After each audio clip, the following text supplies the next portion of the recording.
பெஞ்ச்மார்க்கில் ஏமாற்றிட்டாங்க, optical ஜூம்னு சொல்லி ஏமாற்றிட்டாங்க, price ஏறிடுச்சு, price ரொம்ப கம்மியாக இருக்குது.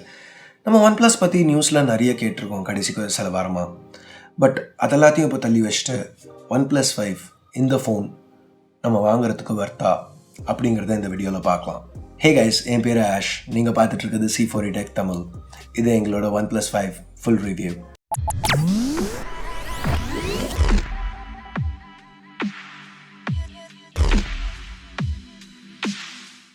ஸோ முதல்ல இந்த ஃபோனோட பில்ட்லேருந்து ஆரம்பிப்போம். பார்க்க iPhone 7 Plus மாதிரி இருக்குது. இல்லை அது iPhone 7 Plus இல்லை, Oppo R11 ஐஃபோனை காப்பி அடித்த இன்னொரு ஃபோன் மாதிரி தான் இருக்குது. இது ஒன்றும் ஐஃபோனை காப்பி வேணாம், நம்ம இதுக்குள்ளேயே வேணாம்.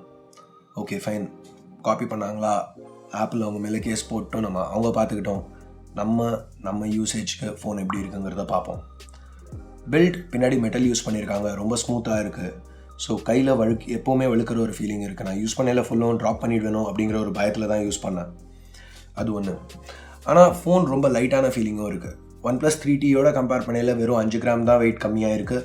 ஆனாலும் சைட் கர்வ் பண்ணியிருக்கிறதுனால கையில் ஹோல்ட் பண்ணையில் கொஞ்சம் லைட்டான ஃபீலிங் தான் இருக்குது.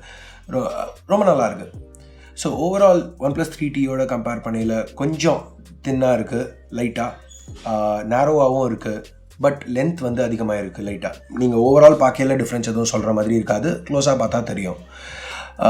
ஒரு ஒன் ஹேண்ட் யூசேஜ்க்கும் ரொம்ப யூஸ் பண்ண முடியாது, 5.5 இன்ச் டிஸ்பிளே இருக்கிறதுனால. பட் ஸ்டில் சில பெரிய ஃபோன்ஸோட கம்பேர் பண்ணையில் ரிலேட்டிவாக ஒரு கையில் யூஸ் பண்ணுறதுக்கு ஓகேன்னு சொல்லலாம். இம்பார்ட்டண்ட்டான ஃபீச்சர்ஸ் லைக் நோட்டிஃபிகேஷன் LED, ஒரு alert slider, fast fingerprint scanner இதெல்லாம் கொடுத்துருக்கிறது இந்த ஃபோனுக்கு ஒரு ப்ளஸ்ன்னு சொல்லலாம். So overall build and design வரையில் டிசைன் ரொம்ப எதுவும் பெருசாக சொல்லிக்கிற மாதிரி இல்லாட்டியும் பில்ட் குவாலிட்டி நல்லாவே பண்ணியிருக்காங்க, ப்ரீமியமாக இருக்குது. ஸோ ஃபோனு வரையில் பார்க்க எப்படி இருக்குங்கிறத வச்சு நம்ம ஜட்ஜ் பண்ண முடியாது, உள்ளே என்ன யூஸ் பண்ணியிருக்காங்கிறத நம்ம பார்க்கணும். OnePlus 5ல் Qualcommோட லேட்டஸ்ட் Snapdragon 835 சிப் யூஸ் பண்ணியிருக்காங்க. இது இப்போ எல்லா ஃப்ளாக்ஷிப் ஃபோன்ஸ்லையும் யூஸ் பண்ணுற சிப். சில பிராண்ட்ஸோட லேட்டஸ்ட் ஃபோன்ஸில் கூட 835 வரதில் 821ஓட இன்னும் வந்துட்டுருக்கு. ஸோ பெர்ஃபார்மன்ஸ்னு பார்த்தா இந்த ஃபோனில் நிறையவே கொடுத்துருக்காங்க. அது போக 2 வேரியன்ட்ஸ் வருது. ஒன்று வந்து 6GB RAM 64GB ஸ்டோரேஜோட, இன்னொன்று 8GB RAM 128GB ஸ்டோரேஜோட. இப்போ இந்த 2 வேரியண்ட்குள்ளே பார்த்தீங்கன்னா உங்களுக்கு அந்த எக்ஸ்ட்ரா ஸ்டோரேஜ் முக்கியம் இல்லைனா 6GB RAM வேரியண்ட்டோடைய நம்ம போகலாம். ஏன்னா 6GBங்கிறதே அதிகம் தான். எக்ஸ்ட்ரா 2GB RAM வச்சு நம்ம பெருசாக எதுவும் பண்ண போகிறதில்ல. 8GB RAMங்கிறது என் ஃபோனில் 8GB RAM இருக்குது, என் லேப்டாப்போட என் ஃபோனில் RAM அதிகம் அப்படின்னு சொல்கிறதுக்கு வேணால் நல்லா இருக்குமே தவிர ரியல் டே டு டே யூஸில் பெரிய டிஃப்ரென்ஸ் கிடையாது. பட் அந்த எக்ஸ்ட்ரா ஸ்டோரேஜ் வேணுங்கிறது நியாயமான விஷயம். உங்களுக்கு அது தேவையாக இருந்துச்சுன்னா ஃபைன், ஏன்னா இதில் மைக்ரோ SD சப்போர்ட் கிடையாது, டியூவல் சிம் சப்போர்ட் மட்டும்தான். ஸோ இப்போ OnePlus 3Tயோட கம்பேர் பண்ணல உள்ள சிப் இம்ப்ரூவ் பண்ணியிருக்காங்க. ஆனால் டிஸ்பிளே கிட்டத்தட்ட அதே டிஸ்பிளே தான். அங்கே யூஸ் பண்ணியிருந்த அதே ஆப்டிக் AMOLED டிஸ்பிளேயோட ஒரு புது வேரியன்ட் தான் யூஸ் பண்ணியிருக்காங்க. பேசிக்காக கம்பேர் பண்ணி பார்த்தீங்கன்னா உங்களுக்கு ரெண்டுத்துக்கும் டிஃப்ரென்ஸ் எதுவும் தெரிய போகிறதில்ல. ஸோ இது ஒரு நல்ல விஷயமா கெட்ட விஷயமா அப்படின்னு யோசிச்சு பார்க்கல, ரெண்டுமேனு சொல்லலாம். ஸோ இப்போ நீங்கள் VRக்காக ரொம்ப யூஸ் பண்ண போகிறீங்க அப்படின்னா, இப்போ Daydream VR அதிலலாம் இன்ட்ரெஸ்ட் இருக்குது அப்படின்னு நினச்சிங்கன்னா தென் இது ஒரு கெட்ட விஷயம் உங்களுக்கு. ஏன்னா Quad HD டிஸ்பிளே இருந்தால் VRக்கு இன்னும் பெட்டராக இருக்கும். இங்கே யூஸ் பண்ணியிருக்க 5.5 inch Full HDயில் VRக்கு யூஸ் பண்ணிங்கன்னா பிக்சல்ஸ் தெரியும். பட் அது போக மற்ற எல்லா விஷயத்துக்குமே இது ஒரு நல்ல டிஸ்பிளேன்னு சொல்லலாம். ஏன்னா 400 pixels per inch அப்படிங்கிறது இன்னமும் ரொம்ப sharp. Day to day usage நீங்கள் இப்போ அது மேலே இப்போ Gorilla Glass 5 கொடுத்துருக்காங்க எங்கள் ப்ரொடெக்ஷனுக்கு. ஸோ ஓவரால் இப்போ வெறும் ஏதாவது படிக்கணும் அப்படின்னு நினச்சிங்கன்னா ஒரு புது ரீடிங் மோடும் வருது இதில். இல்லைனா ப்ரௌஸ் பண்ணுறீங்கன்னா, இல்லைனா வீடியோஸ் ஏதாவது பார்க்க போகிறீங்கன்னா, கேம்ஸ் விளையாடணுன்னா, இது எல்லாத்துக்குமே இந்த டிஸ்பிளே ரொம்ப நல்லா தான் இருக்குது. இப்போது திருப்பி வீடியோஸ் பார்க்குறத பற்றி பேசல, கீழே ஒரே ஒரு ஸ்பீக்கர் தான் இருக்குது. ஆனால் இந்த ஸ்பீக்கர் ரொம்பவே லவுடாக இருக்குது. 3.5mm ஹெட்ஃபோன் ஜாக் இந்த ஃபோனில் இருக்குது. ஐஃபோனில் ரிமூவ் பண்ண மாதிரி பண்ணலை. இதில் உள்ள ஆடியோ அவுட்புட்டும் நல்லா தான் இருக்குது. செல்லுலர் ரிசெப்ஷன், கால் குவாலிட்டி இதெல்லாம் எந்த பிரச்சனையும் இல்லை. ட்ராப்ஸ் எதுவும் நான் யூஸ் பண்ணல, எந்த ப்ராப்ளமும் எனக்கு வரல. அடுத்து பேட்டரி பற்றி பார்ப்போம். OnePlus 3Tயோட கம்பேர் பண்ணல பேட்டரி கெப்பாசிட்டி கொஞ்சம் கம்மி பண்ணியிருக்காங்க. இதில் ஒரு 3300 mAh பேட்டரி தான் யூஸ் பண்ணுறாங்க. ஸோ 100 mAh கம்மி. ஆனால் இங்கே உள்ளே இருக்கிற சிப் Snapdragon 835 இது ஒரு 10 nanometer மேனுஃபேக்சரிங் ப்ராசஸில் பில்ட் பண்ணியிருக்காங்க. அதனால இது இன்னும் பேட்டரி எஃபிஷியன்ட்டான சிப். ஸோ உங்களுக்கு OnePlus 3Tயில் எவ்வளோ சிப் பேட்டரி இழுத்துச்சோ அதோட இந்த சிப் கம்மியாக தான் இருக்கும். அதனால OnePlus என்ன சொன்னாங்கன்னா 20% பேட்டரி லைஃப் OnePlus 3Tயோட இதில் பெட்டராக இருக்கும் அப்படின்னு சொன்னாங்க. என்னோடய யூசேஜில் அப்படி தான் எனக்கும் இருந்துச்சு. ஸோ நான் இந்த ஃபோனை கிட்டத்தட்ட ஒரு 10 நாளாக யூஸ் பண்ணிகிட்ருக்கேன். ஸோ முதல்ல ஒரு 4 நாள் 664 வேரியண்ட் யூஸ் பண்ணேன். அப்புறம் இப்போ ஒரு வாரமாக 8128 வேரியண்ட் யூஸ் பண்ணிகிட்ருக்கேன். என்னோடய ரெகுலர் டே டு டே யூசேஜில் ஒரு நாளும் நான் திருப்பி நைட் ஃபோனை சார்ஜ் பண்ண ப்ளகின் பண்ணையில் ஒரு 20-30% பேட்டரி இருக்கிற மாதிரி இருக்கும். ஸோ என்னோடய யூசேஜ் என்னென்னு பார்த்தா ஒரு 30 நிமிஷம் மைல்ட்லி இன்டென்சிவ் கேம்ஸ், இப்போ Plants vs Zombies 2 அந்த மாதிரி ஏதாவது ஒரு மணி நேரம் ப்ரௌசிங், நிறைய புஷ் நோட்டிஃபிகேஷன்ஸ், நிறைய ட்விட்டர், கிரியேட்டர் ஸ்டுடியோ இந்த யூசேஜ். இதோட உங்கள் யூசேஜ் இன்னும் இன்டென்சிவாக இருந்துச்சுன்னா அப்போ கண்டிப்பாக நீங்கள் சீக்கிரமே ப்ளகின் பண்ண வேண்டியிருக்கும். பட் சீக்கிரமே சார்ஜ் பண்ண ப்ளகின் பண்ணிங்கனாலும் இந்த ஃபோனில் OnePlus 3 3Tயில் இருந்த மாதிரி டேஷ் சார்ஜ் சப்போர்ட் இருக்குது. ஸோ ஒரு 30 நிமிஷம் சார்ஜ் பண்ணிங்கன்னா 50% வரைக்கும் சார்ஜ் ஏறும். சரி, இப்போ அடுத்து நம்ம ஒரு கான்ட்ரவர்ஷியலான டாபிக் பற்றி பேசுவோம், கேமராஸ். ஸோ இங்கே பின்னாடி பார்த்தீங்கன்னா 2 கேமரா கொடுத்துருக்காங்க OnePlus. ஒரு வியர்டான காம்பினேஷன் யூஸ் பண்ணியிருக்காங்க. பிரைமரி கேமரா ஒரு 16 மெகா பிக்சல் ஷூட்டர், சோனியோட IMX398 சென்சர், இப்போ Oppo F3 Plusல பார்த்த அதே கேமரா. அது போக செகண்டரி கேமரா ஒன்று கொடுத்துருக்காங்க. இது ஒரு 20 மெகா பிக்சல் கேமரா, சோனியோட IMX350 சென்சரோட. ஸோ இந்த ரெண்டாவது சென்சர் என்ன பண்ணுது, 2x லாஸ்லெஸ் ஜூம் கொடுக்குது. ஸோ ஜூம் பண்ணலாம். ஆனால் இது ஆக்சுவலாக ஒரு 1.6x ஆப்டிக்கல் ஜூம், அப்புறம் ஒரு 0.4x சாஃப்ட்வேர் ஜூம் தான். அதுதான் 2x லாஸ்லெஸ் ஜூம்னு சொல்கிறாங்க. ஐஃபோனில் வர மாதிரி பியூர் 2x ஆப்டிக்கல் ஜூம் கிடையாது. ஆனாலும் ஜூம் பண்ண பிக்சர்ஸ் பார்க்க நல்லா தான் இருக்குது, பெருசாக எதுவும் பிரச்சனை இல்லை. இப்போ ரெண்டாவது கேமராவில் உள்ள லென்ஸ் வந்து f2.6 அப்பர்ச்சர். ஸோ ஓப்பனிங் சின்னதாக இருக்கிறதுனால ISO லெவல்ஸ் இன்க்ரீஸ் பண்ணணும் இதில் உள்ள பிக்சர்ஸ்க்கு. அதனால f1.7 அப்பர்ச்சர் இருக்கிற பிரைமரி கேமராவில் எடுக்கிற பிக்சர்ஸோட இங்கே கொஞ்சம் நாய்ஸ் அதிகமாக இருக்கும். இந்த செகண்ட் கேமராவோட அடுத்த ஃபீச்சர் அப்படின்னு பார்த்தா ஒரு ஃபாப் bokeh எஃபெக்ட். போர்ட்ரேட் மோட்னு இதை சொல்கிறாங்க. ஐஃபோனில் இருக்கிற அதே போர்ட்ரேட் மோட் தான்.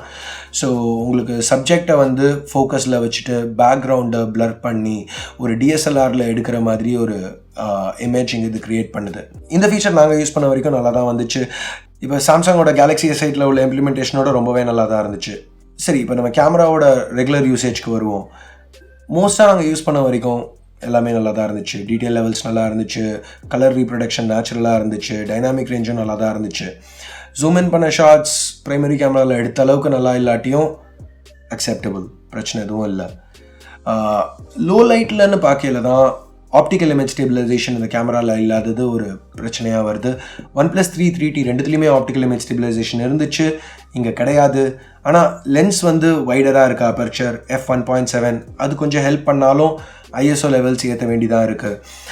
அதனால கொஞ்சம் நாய்ஸ் அதிகமாக தான் இருக்குது. இதில் நல்ல லைட்டிங்கில் ஒரு S8 கேமராவுக்கு இது கம்பேரபிளாக இருந்தாலும், பெட்டர்னு சொல்லலை, ஓரளவுக்கு கம்பேரபிளாக இருந்தாலும் லோ லைட்டில் ஒரு iPhone 7 Plus Galaxy S8 அளவுக்கு இதில் பர்ஃபார்மன்ஸ் இல்லை. போன வருஷம் அந்த Galaxy S7 கேமரா கூட லோ லைட்டில் இதோட பெட்டராக பர்ஃபார்ம் பண்ணும். அடுத்து வீடியோன்னு வரையில் திருப்பி ஆப்டிக்கல் இமேஜ் ஸ்டெபிலைசேஷன் கிடையாது, electronic image stabilisation or EIS அப்படிங்கிறது இதில் அவைலபிள்னு சொல்லியிருக்காங்க OnePlus. ஆனால் அது 1080p 30 fps மட்டும்தான் அவைலபிளாக இருக்குது. அதுவும் வெறும் பிரைமரி கேமராவுக்கு மட்டும்தான் அவைலபிளாக இருக்குது. அந்த 1080p 30 fps கூட இம்ப்ளிமெண்டேஷன் ரொம்ப நல்லா இருக்குன்னுலாம் சொல்ல முடியாது. EIS பிக்சல்ஸில் போன வருஷம் பார்த்தீங்கன்னா இம்ப்ளிமெண்டேஷன் ரொம்பவே நல்லா கொடுத்துருந்தாங்க, ரொம்ப ஸ்டேபிள் ஃபுட்டேஜ். அந்த மாதிரிலாம் இங்கே இல்லை. ஆனால் ஃபுட்டேஜோட குவாலிட்டி நல்லா தான் இருக்குது, டீட்டெயில் திருப்பி நல்லா இருக்குது, கலர் ரீப்ரொடக்ஷன் நேச்சுரலாக இருக்குது, எக்ஸ்போஷர் சேஞ்சஸ் எல்லாமே ஒழுங்காக ஹேண்டில் பண்ணுது. அதில் எந்த பிரச்சனையும் கிடையாது. பட் ஸ்டேபிளைசேஷன் கிடையாது, வீடியோவுக்கு மேனுவல் கண்ட்ரோல்ஸ் இல்லை. அப்படிங்கல கண்டிப்பாக இந்த கேமரா வீடியோன்னு வரையில் ஒரு S8 audio iPhone 7 Plus audio compete பண்ணாது.